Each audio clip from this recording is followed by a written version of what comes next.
over to you, Flavia, for your case study. Yeah, thank you a lot, Henry, for taking the time to watch my presentation. And so I'd like to start the case study presentation, sharing a bit of my principles. And those are some of the learnings I've had since I started to migrate to product. First, I'd like to practice strategic decision making, because I think it's very important to keep this strategic mindset, which is something that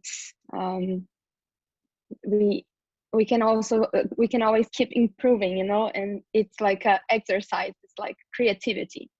The second is about staying lean, which is something I like to put also as a reminder to myself and my perfectionist side, which is something that it's important to, you know, be aware. Which leads also to my third and fourth point, which is part of the agile mindset of failing fast and learning faster. I think that also embracing perfection and the vulnerability of not knowing everything is a challenge that must be always exercised, practiced.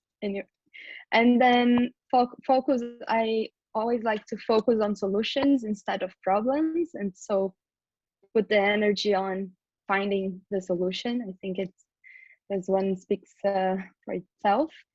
And lastly, I like to reinforce taking risks, being brave, and especially if you are a woman in tech, because we're not taught that much when we are growing up, and I can see how it affects the whole system. So moving on to the process, I think this is something interesting to me, because I'm still quite new to product, and to have this timeline, this step-by-step was very helpful to give this overview, this understanding of the whole process of developing a product, since the very early understanding to investing long-term and iterating. And then I'd like to highlight the learn phase, because I was the whole time during the course not only thinking as how to learn with the feedback or how to improve the app, but also learning a lot during the whole process, like myself. So this is basically for me the feeling all the time. I was very confused trying to understand, but I kept the idea, you know, like, when was the last time you did something for the first time? It's a aspirational sentence quote that I like to remember. And then we start with the problem statement. So this is okay. The problem statement is basically that we believe that people are currently frustrated by not being able to easily find printed books to buy or trade nearby. And their ideal situation is to be easily connected to other people who have common needs. So this was the first idea that I had, like, okay, this is a problem I want to explore a little bit more. And I was really focused on two reasons. First, the expats and people who wanted to find books in other languages. So, this was something I noticed. I never felt that the existing solutions were good enough. And the second thing was about people who are seeking to consume in a more sustainable way, especially people like me that always tries to avoid big companies like Amazon and wants to support local businesses. So these were the first 2 points that made me create this identify this problem statement. And then for the first hypothesis, the idea was to validate if finding books to buy or trade was a real and acute problem, and if it would be a real opportunity to be explored. So I started to do a little research for existing products and existing apps, Facebook groups, libraries, and also the user interviews to really try to understand more about this problem statement. The user interviews were not really helpful for me at the beginning because I felt people were not willing to talk about it. So I decided to put my effort in gathering responses in the type form, and also throughout my outreach campaign and the Facebook groups. And this was really helpful because I could have a better idea of how people usually feel about books in general, and understand a little bit more of how they actually relate to reading and their behavior on that. So in the responses, I saw a lot of people saying, yeah, I feel overwhelmed because I want to read all the books. I have a forever list of books. And the problem, the initial statement, the problem statement that I initially put, I saw that there was a lot of things that were involved in that that I could in the very future, explore at some point. So I think, let me see, one of the nice responses that I got, for example, someone mentioned specifically Amazon, stop buying from Amazon. Other people mentioned about the language. So for this stage of the research was really cool to see all this these ideas.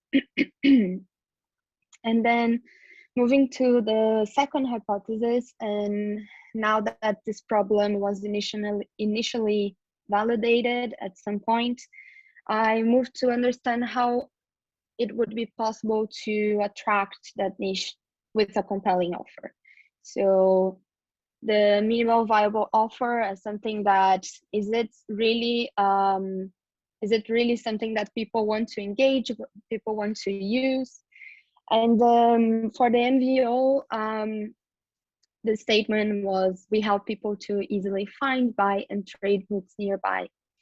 So I worked to gather more data and qualify this offer using the survey. I kept the survey to gather information, created the landing page to qualify the leads, and kept the outreach campaign, and really validate this first offer for a future product vision, or really moving forward to that step.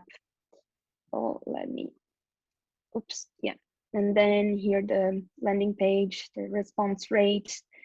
I got 15 responses for the type form, which was okay, not It's the high. That's high, honestly. yeah. It's really depressing. Average is super low. Like anything over 20-30% is very good. I felt people were more comfortable with the type form instead of the user interviews. I imagine this is like a challenge for. Yeah. I mean, it's always, if you get on the phone with a random person, it's always more intimidating. Yeah. Great. And then, well, I felt with this amount of responses, I felt comfortable to move forward with the idea for the viable offer. And I thought, okay, it's a problem that worth solving. Let's see how it goes. So then I started to work to validate the product vision, and which is the easiest way to find any book nearby. And big thanks to you on helping me in the process of the copywriting, because it was really interesting that at the moment of the definition of the vision and working with these frameworks, is like, despite I have backgrounds in branding and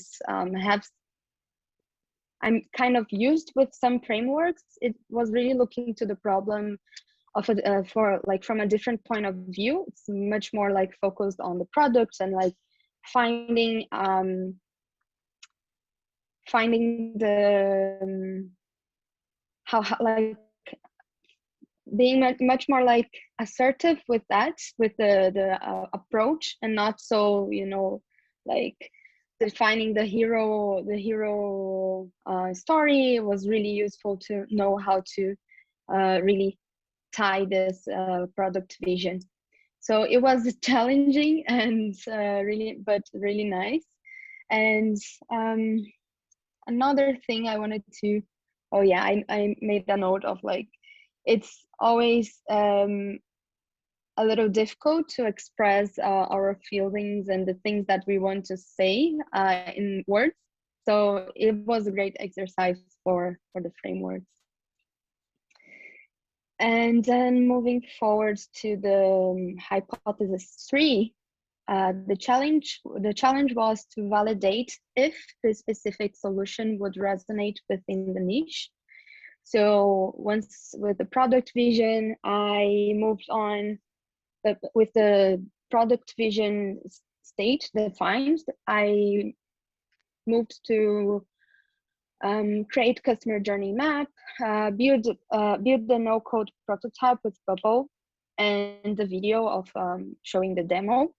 And I personally think that's one of my favorite parts, not because I'm more used to like the customer journey map and the wireframes, but also because I really enjoy turning things visual. So it was nice to get like all these ideas and, you know, like put in a visual example of how this would look like.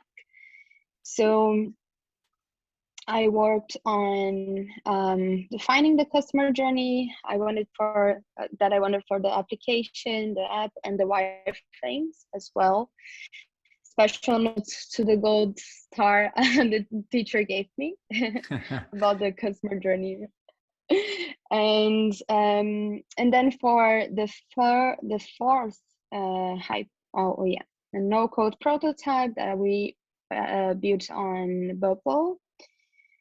And for the fourth and last hypothesis, the goal was, and it still is, kind of, to evaluate the core value of the product, which is to be able to search for books nearby, which is one, like the main feature, the thing that really brings the value to the customers.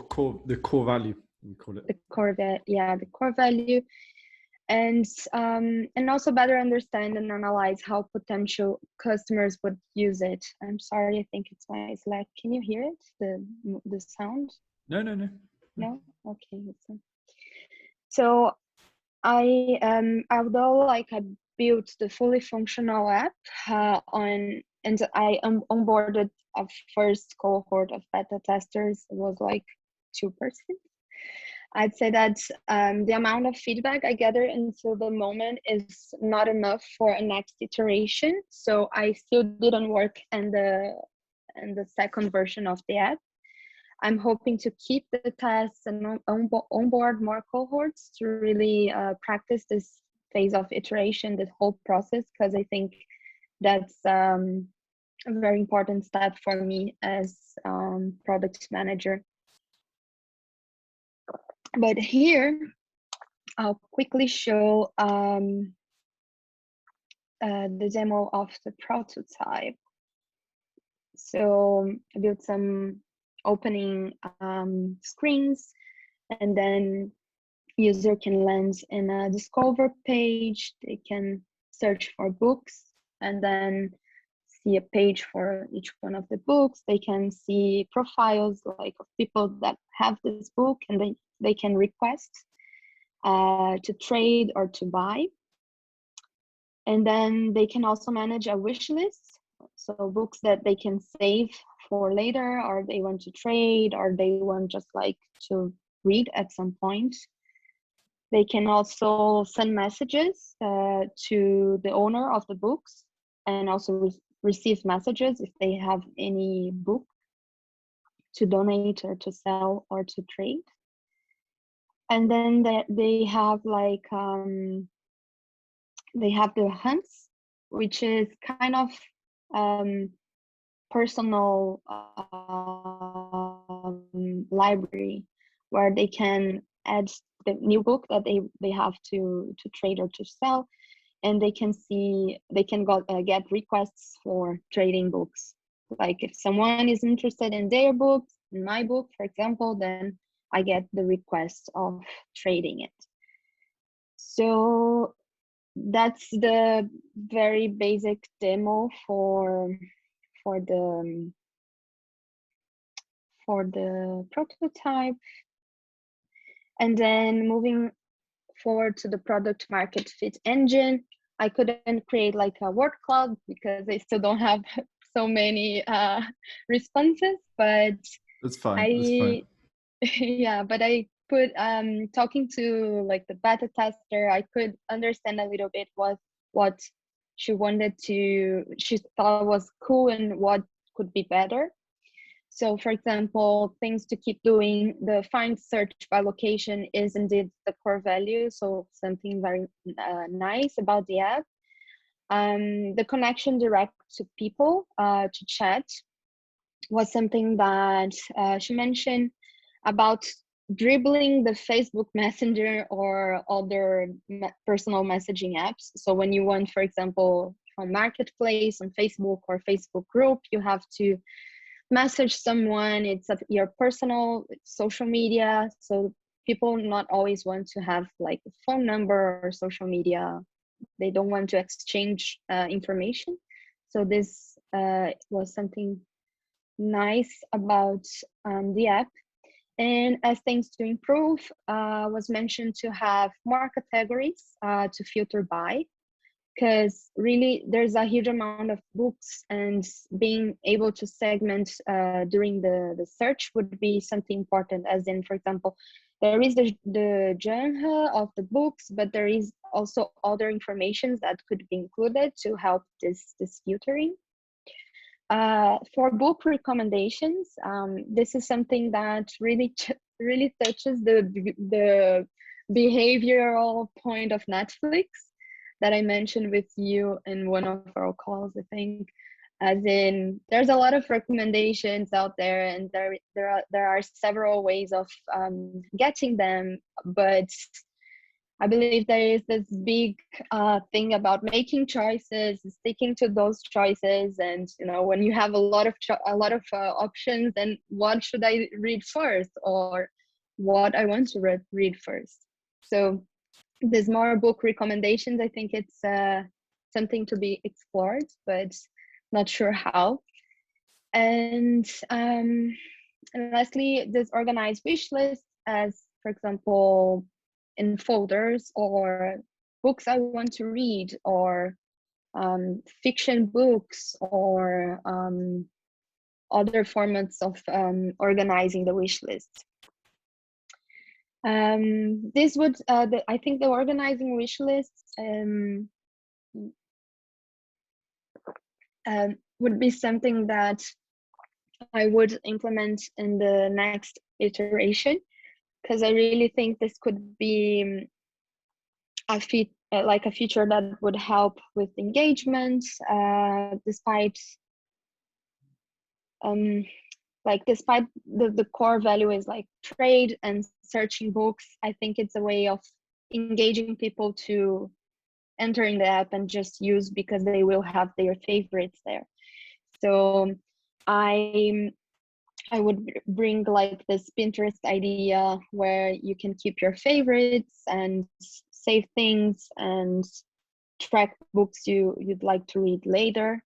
And when I applied this to the effort impact quadrant, I think this wouldn't be this would have like a high impact, but wouldn't require a lot of effort in terms of like feasibility, mapping the how complicated this would be. Of course, like considering the technical decisions, I still don't have much idea of how this would really be, if this would be really require a low effort. But yeah, but I was of this three other ideas to improve. I was like, okay, this I think would make sense to focus. Yeah, it's fine to be rough at this stage because, you know, obviously usually you'd have like a team or you'd speak to like a lead engineer. So don't worry about that. Yeah. Okay. One other thing that I added actually, just to keep like in mind for my roadmap, was the reading goals. I use this app where I can track my reading goals. I can say like, I want to read 30 minutes per day, and then there is like alarm or something that reminds me to read. But yeah, this was just an extra thing.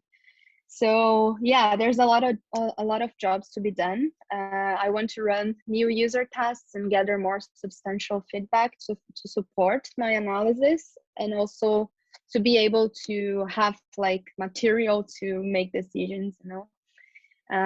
I want to practice this prioritization and the ability of road mapping, really defining a roadmap that I can have a clear idea of urgency versus importance or relevance. And I want to build that's a really nice one. I want to build the basic version of the prototype with no code tool like Bubble. So I think this will be very interesting for me personally, because I like, I want to improve myself on you know, getting comfortable with the logic of developing things. So sometimes I think it's a little hard to understand, and the Bubble, I think it's super didactic because, you know, I can just follow. It's a visual thing. It's a code in a visual way. So I think it will be very helpful for me. Yeah, and that's awesome. Me. Yeah, I have this signature. It's very old. I think probably my handwriting changed already. But yeah, I thought it was important to mention that I come from like this background of brand management, communications. So it's nice to mix the my previous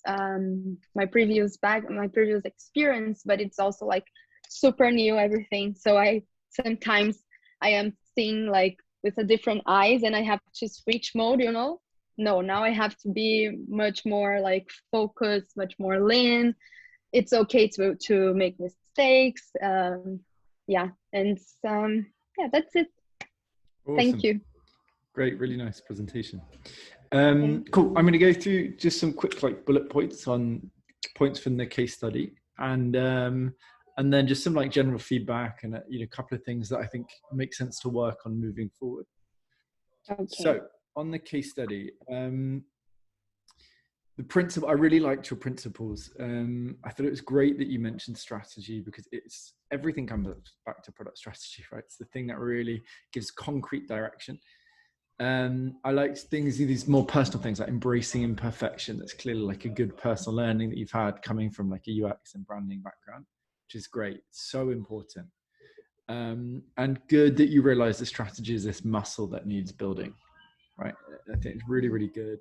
I love the take risks, be brave as well. I think that is such an important point. It's unpopular to say, right? It's, you know, to say, okay, well, treating men and women differently, but there is a reality that women need to speak up more in tech, right? As I've observed it and I see it in the cohorts. So great, yeah, exactly. You have to be bold. You have to be the one that stands up and take chances. So I think it's good to have that written down. On the process, this was good. And I think, you know, it's fine because, you know, a lot of the stuff is very new to you as well. So I don't think you need to feel like you've mastered everything yet. And I think it's going to take a few repetitions to get really comfortable with this process. It's completely fine. It's just where you're at. You know, you're really, really new to product. as well. So just a few more repetitions.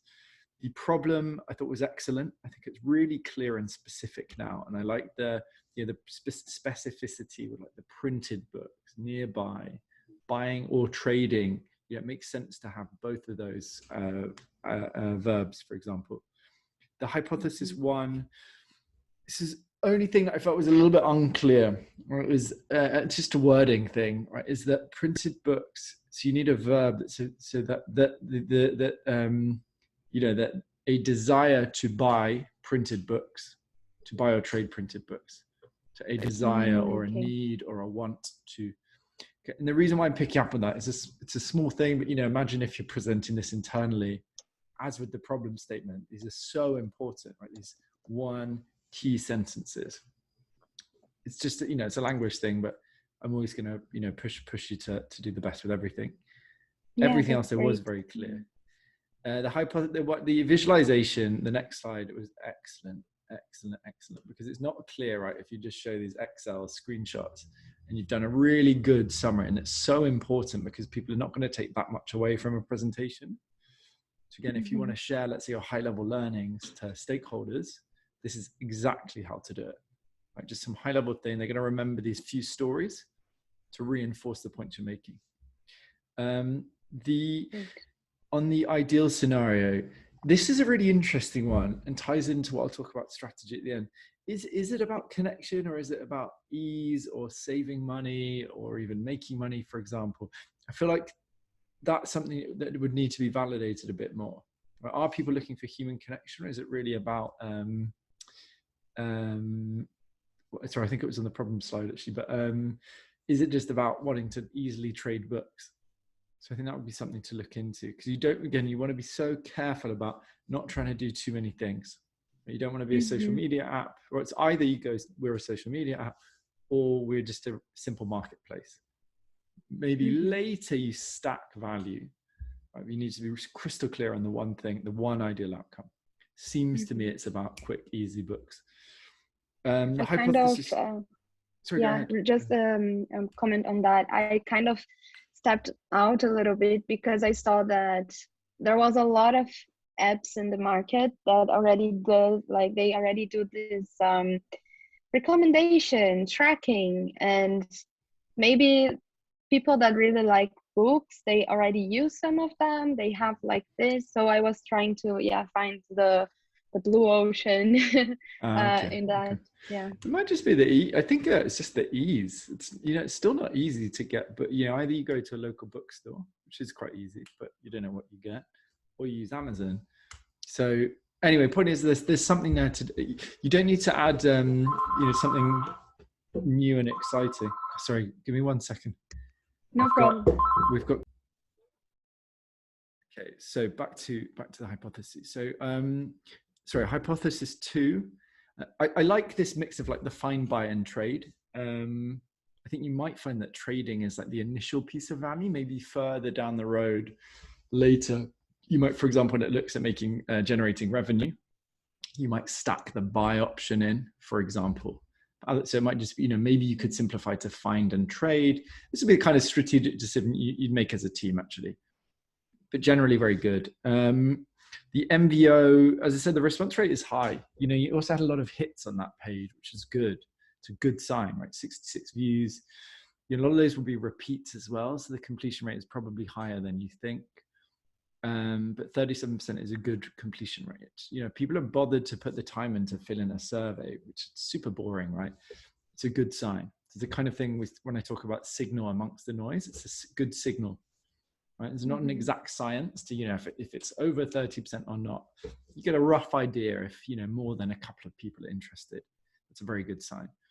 And again, the visualization was excellent here, like super clear, small thing. It's easy for you because you worked in branding and UX, but it's so important. People do not remember loads of words. They're just going to remember that stat and this visual. The vision, again, was very good, really clear, concrete, excellent. Honestly, the customer journey from wireframes also were excellent. They're really, really strong. Obviously that's your UX skills coming through, UX UI skills. the product market fit engine, I'm really happy that you did get 1 or 2 repetitions with this. You see the value, right? And just doing 1 or 2, like how much feedback you get. These sort of big, great ideas come through. And it's exactly why I push everyone to do it. Just even just once, because you just realize there's no point trying to second guess the market, right? Just as soon as you have something, it could be like Miro wireframe, test it, you're going to get such good feedback, better ideas than you would ever come up with. So just get into that habit of constantly testing out ideas. And the prototype was very good, really, really strong. Only final thing on the presentation, be careful with the jobs to be done. You might not have watched the bonus video, but the jobs to be done framework is more about what customer jobs are to be done. So for an example, not like our to-do list. So things like, let's call it John, our persona, right? John wants to create wish lists of his ideal books, for example. So you sort of take the word cloud and convert it into specific high-level jobs to be done. So it's worth having a look at that bonus video. General feedback and next steps. Yeah, look, I think you've done a really good job. Presentation was great. I think really, really strong. But generally, your persistence has been good. Like, you've got a stressful job, you've got a lot of work that you're learning, a new role, right? And then on top of that, you've got Prod MBA. So I think really good work persisting, because also everything's quite new to you. So, it makes sense that you feel a bit like falling behind or lacking confidence. Completely fine. It's exactly where you're at. And I think what you'll probably find is over the next few months, maybe revisit the content, or you start revisiting ideas, or you start thinking more strategically in a more product-led way. You'll suddenly find, you'll gradually realize actually how much you've improved over the last 2 months. It's just a question of time. I think the main areas that I see, main areas to focus on is the strategy side of things. Again, it's a muscle that you're going to build, as you've said yourself. I think that's really where you're going to go from, good PM to great PM. Focus on things like revenue wasn't clear to me with this. I felt like you could have got to the core value earlier in the program. I think you spent a lot of time a bit sort of, torn between 3 or 4 things.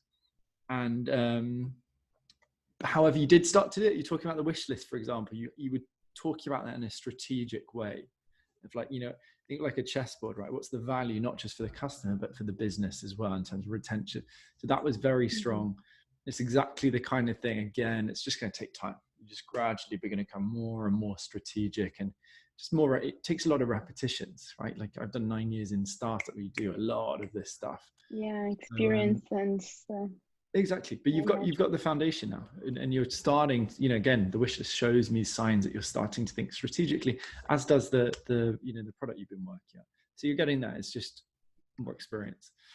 And then I think so that's the product strategy side of things. And I also think just the confidence, it's, language is something you feel you're lacking, you speak good English, but you feel you're lacking confidence there. And it's not a question of whether you're good at bad or it's simply the confidence issue, right? So I think that's something to build up, because again, you have to put yourself out there. You have to push new ideas. You're operating in a space of massive uncertainty in product. So it's super important that you keep focusing and, realize you've got the foundation now. So it's just about building experience and putting your hand up, right? When there's opportunities. So I think, next steps for me are, I think 2 things. I think it's great that you move forward with the prototyping. I think actually I would recommend using Adalo, which is a more simple mobile app. I'll send you the name, right?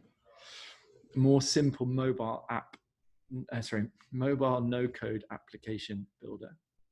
It doesn't get as fiddly as Bubble. You're still going to understand how databases work. It's sort of key learnings there.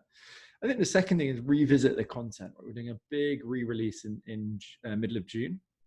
And I think, in your case, again, you have to be getting repetitions. So outside of work, you can pick up another niche, like gradually, rather than pushing it into 8 weeks, give yourself like 3-4 months just to go over the frameworks, like go through the steps again. And I think, if you do that another 2 times, you're going to be really, really confident with and comfortable with all of these frameworks. So that would be my advice. That's great. Yeah, I feel that there is a lot of the really operational things that I want to put in practice. Also, like the mixed panel, connecting Mixpanel to your website. You know, it's something. It's punctual. It's supposed to be easy, but when you just jumping, it's like, okay, but what exactly should I be tracking? What why is not working? Or am I like really Yeah. building something that will bring me reliable feedback, or Mm. is it just like it's really nice that that questions that I started to ask myself, like even my job, my everyday routine, as in like putting this know-how and prove, you know, like Yeah, exactly. practice. And you can work it out. And I think that's, you know, I think someone like you that comes into Prod MBA that's relatively new, it's really about opening the door to what, you know, seeing where you should be going. You know, you're not going to get there yet, but you see the kinds of things you should be doing. And now it's simply a case of going and doing them. Right? Yeah. It's simple as that. And I think it exactly makes a great example, right? Just go and do it, right? Work it out, or sit down with one of your developers and see, how do we do this? Because it's not rocket science, this stuff. It's more than 50% is simply having the confidence and being bold, right? And coming back to that principle, take risks, be bold, because otherwise it's just not going to happen. It's Yeah, simple as that. that's true. Yeah. Awesome. But That's great. look, we'll see you, I'm sure, on some community events, Slack. We're going to try and do a meet up in Definitely. Berlin in a couple of months. We'll see if I can enter the country at that point. But Yeah, anyway, it's been fun having you on the program, Flavia. And as I said, honestly, good work. I think really, really good work. You're new to products. It's all, you know, it's all intimidating. And I think now it's just get more repetitions. You're going to get really, really comfortable with all of this.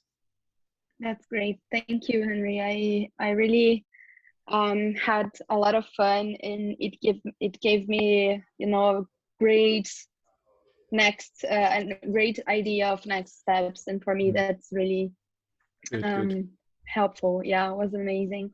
And yeah, thank you for all the support and and being there. And yeah, it's a great, very great course. I really Awesome. enjoyed the part. Great. No, honestly, really fun to have you. And I think looking forward to see, you know, your next steps as well in product, what you do then. Awesome. Well, look, That's hopefully we'll great. see you on one of our events soon then, Flavia. Ciao, ciao. Yeah, see you. Ciao. Good afternoon.